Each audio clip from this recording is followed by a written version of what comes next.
We often talk about those lines, right, between doing public service and, well, personal ambition. But what if those lines didn't just get fuzzy? What if they fundamentally changed, creating this whole new landscape where political power directly fuels private profit? Today, we're really diving deep into something pretty unprecedented, a financial story, really. We're looking at how Donald J. Trump's presidency and his family managed to amass an estimated, get this, $3.4 billion during his two terms in office, right up to August 26, 2025. And look, this isn't just a story about a lot of money. It's more about digging into the mechanics, how political influence gets turned into private wealth on a scale we haven't really seen before. So, our mission today, it's to unpack this really complex web. Deals, new ventures, some quite surprising opportunities. We're hmm talking everything from crypto to luxury real estate. We really want to show you the strategies, the global connections, the surprising ways political capital became private gain. Basically, a shortcut to understanding this huge financial story. And what's really striking when you look into it is how different this is from the usual political playbook. I mean, typically, leaders try to put some distance between themselves and personal financial dealings while they're in office. That's the norm historically. But here, we're seeing a completely different model. The presidency itself seems to be leveraged quite deliberately as a business platform. It sort of recalibrates what we thought the economic potential of the office could be. Okay, so let's unpack that. What does it actually mean in practice to bring that kind of pure business mindset, the mogul mindset, into the Oval Office? We saw glimpses in the first term, starting 2017, but it seems like it really ramped up in the second term from 2025 onwards. Yeah, our deep dive suggests the core idea was this. Political power actively, opened doors, new doors to wealth. And that led to this sprawling portfolio, super diverse across lots of different sectors. Yeah. It's really about how the Trump name, which already had brand value, got this massive boost from the presidency. It became this global symbol of influence, yes, but also direct financial opportunity. And if you connect that to the bigger picture, it does shift things fundamentally. The actual platform of governing becomes a springboard for business ventures.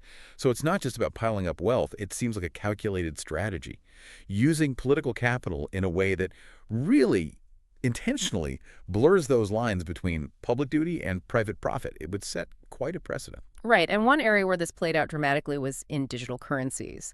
After reports suggested traditional banks were maybe keeping their distance, the family made a big pivot right into the decentralized world of crypto. And honestly, it turned out to be a really effective strategic move. It put them right at the forefront of this booming, though, yeah, sometimes chaotic industry. We found this whole multi-pronged crypto empire taking shape pretty quickly. Absolutely. We saw them launch World Liberty Financial. That's a decentralized finance or DeFi startup launched in 2024. And the key players identified were Donald Trump Jr., Eric, and even Barron Trump. Now, they reportedly secured about 75% of the proceeds from the initial token sales. That's basically selling the new digital coins they created. And endorsements helped, big ones, like from billionaire Justin Sun, that gave it a lot of momentum. We found early deals just with investors from the UAE generated something like $243 million in profit for the family. Plus, there was expected interest income from parking funds and stablecoins. Wow. And it didn't stop there, did it? Their crypto strategy was broader. We also found the family holding a 13% stake in a company called American Bitcoin. This one was focused on mining, using those powerful computers to generate new crypto. And they had partnerships with established firms like Hut 8 and Dominari Securities. That venture alone estimated $13 million so far. And get this, Trump Media and Technology Group, TMTG, the Truth Social parent company, they jumped into crypto in a huge way too, raised an incredible $2.3 billion selling private shares, and a big chunk of that was converted straight into Bitcoin. Based on current prices, Trump's personal piece of that Bitcoin stash is valued at, well, a staggering $1.3 billion. But even with all that, perhaps the most, let's say, explosive part of their crypto activity was the meme coin phenomenon, specifically Trumpini. Now, this wasn't like Bitcoin. It's a meme coin. Its value is mostly driven by hype, internet culture, and obviously the Trump brand itself. Pure speculation, really. It launched just 3 days before the second inauguration, January 2025. The person behind it, a figure named Zenker, apparently had ties to the earlier Trump NFT projects. At the launch, they sold 200 million Trumpine units, but the partnership kept back 800 million. Strategic move for future value. And the speed of it all, it was just remarkable. In just 3 weeks, those initial sales of Trump brought in $314 million, plus another $36 million just from trading fees, the small cuts on every buy and sell. So that's $350 million in profit almost immediately. Then came Melania, another coin, adding another $65 million pretty quickly. And it wasn't just a financial thing, right? It became a kind of cultural moment. There was this promotional dinner for at the Trump National Golf Club, drew crypto people, celebrities, entrepreneurs, a real mix. It just showed how the presidency itself gave them this unique platform to market these things, turning political status directly into, well, digital gold. Yeah, and that whole phenomenon really shines a light on how value itself is changing in the digital age. Yeah. I mean, when a brand, especially one with that kind of political weight, can basically create its own currency and make serious money from it, it forces you to think about traditional economics, about regulation. What does this mean for the future? It definitely pushes the boundaries. Okay, so moving beyond the digital world, our deep dive also led us to something more traditional, but just as profitable, these really deep, expanding connections with Persian Gulf monarchies and luxury real estate. The Middle East, with its, huge appetite for luxury projects and its interest in political influence, became a really key area for the family's financial growth. Definitely. We saw a partnership in Oman, for instance, with a Saudi real estate firm, led to a billion-dollar resort with the Trump name front and center. In Dubai, some existing business ties got a new lease on life, new luxury developments. Our sources indicated a golf course there, run by a longtime Trump associate, Hussein Sochwani, was paying over $1 million a year. And projections showed that rising to maybe $9 million by the end of the second term. And it kept going. Our research showed that in Riyadh and Jeddah in Saudi Arabia, developers close to Crown Prince Mohammed bin Salman were pushing ahead with new Trump-branded towers, hotels. Then you had Qatar. The royal family there financed another huge real estate project. It just further cemented this massive family footprint across the Gulf region. Altogether, these projects, we calculated they brought in around $320 million, plus another $105.8 million just in licensing fees from those Saudi and Dubai deals alone. And what's really telling here is how tangled up the prestige and the strategic side of things became. Yeah. These weren't just simple property deals, were they? They were deeply connected to geopolitics of the region. It created this complex sort of feedback loop. Business interests and diplomacy seemed to feed each other. For the Gulf leaders, putting money into Trump projects looked like a strategic play, right? A way to gain favor, access with the U.S. president. Absolutely. But beyond the real estate deals, the licensing, there was another piece in the Gulf that was, well, maybe the most eyebrow-raising, a direct gift from Qatar's ruling family. A Boeing 747-8, the longest passenger jet in the world, apparently, custom fitted for VIP use, valued at an incredible $150 million. Yeah, a gift of that sheer size and value given directly to a sitting U.S. president by a foreign government. It's pretty extraordinary in modern times. It really highlights this unprecedented mix of diplomacy and personal financial gain, especially when you think about the U.S. later supporting reconciliation efforts among those Gulf nations. The scale of the gift itself, the timing, it just raises big questions about international norms and presidential conduct, doesn't it? Okay, so bringing it closer to home now. We also found another major source of revenue, and this one came directly from the intense loyalty of his supporters, the Make America Great Again movement, MAGA. It really became this merchandising powerhouse. I mean, we're talking everything. The red hats, obviously, but even things like $60 Bibles with the Trump name on them. These ventures pulled in nearly $28 million, really just by tapping into the energy of his base. And if you look at the bigger picture there, it's a really potent example of political identity merging with consumerism. The brand wasn't just for rallies. It was on everyday items. It reinforces that sense of belonging, that community for supporters. It's quite something how a political movement gets monetized like that. But it wasn't only merchandise. We also found that political committees acted as a kind of financial buffer. Donors giving money to campaigns, legal defense funds. They ended up, often unknowingly, covering over $100 million in legal fees tied to all those investigations and trials.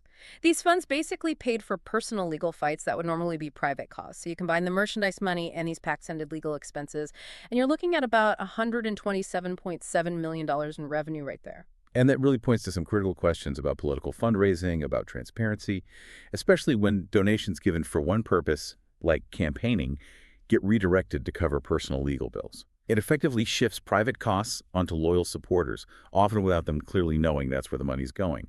It definitely challenges accountability in political finance. Right. Okay, our journey around the globe then took us to Asia, specifically Vietnam. There was a resort project outside Hanoi that seemed to directly leverage the high-profile summit with Kim Jong-un back in 2019.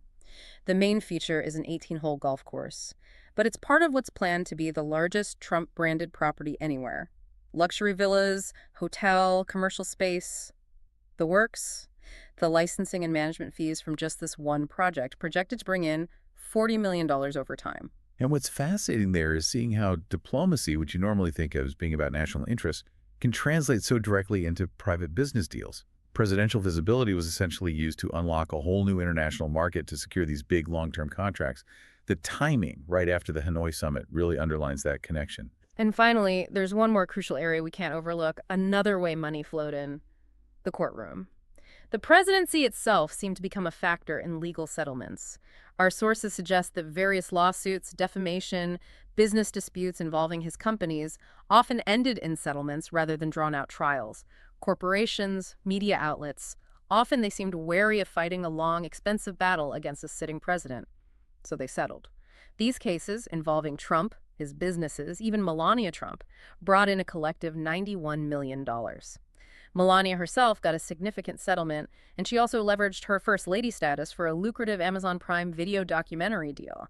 That added to the family earnings, too. Right, and that really underscores how the sheer power and spotlight of the presidency can be used as leverage in legal fights. It essentially turns litigation into another potential revenue stream, another way to extract significant financial sums.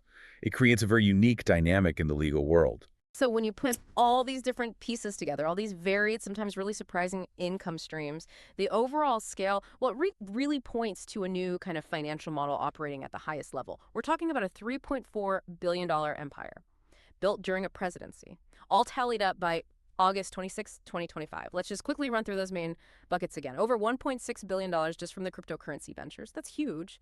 Then $425.8 million from the Gulf real estate deals and the licensing fees. The incredible $150 million Qatari jet gift. Can't forget that. $127.7 million from the MG merchandise and those pack-covered legal costs. A projected $40 million from the Vietnam resort deal. And $91 million from all those legal settlements. And connecting it all back to the bigger picture, the way the presidency became this platform for such massive wealth accumulation with so many family members involved, it really does pose a fundamental challenge, a challenge to our traditional ideas about public service, about governance. What are the ethical lines? And there are global implications too, aren't there? When political power and private business get this intertwined, how does that affect diplomacy? Yeah. Market fairness. What does it even mean to be a leader on the world stage in that context? It truly feels like a new paradigm. So what does this all mean for you listening to this, trying to make sense of the complex world we're in? This deep dive into the $3.4 billion, it's not just about the number. It's really a case study, isn't it? A detailed look at how power, especially when wielded by someone with that kind of marketing instinct, can just redefine the boundaries between public office and private profit. Yeah. Exactly. And whether you see this financial success as, a masterclass in business acumen, or maybe as a worrying sign for the future of governance, either way, it undeniably gives us a new lens, a new way to look at leadership, its responsibilities, especially in our modern, very connected world. So here's something to think about as you go about your day. We live in this era where information moves instantly, personal brands are everything, markets are global, decentralized. Will this model, this kind of political entrepreneurship we've been discussing, will it just be an exception? Or could it become the new normal, the new rule for leaders around the world in the future? Something to mull over, don't you think?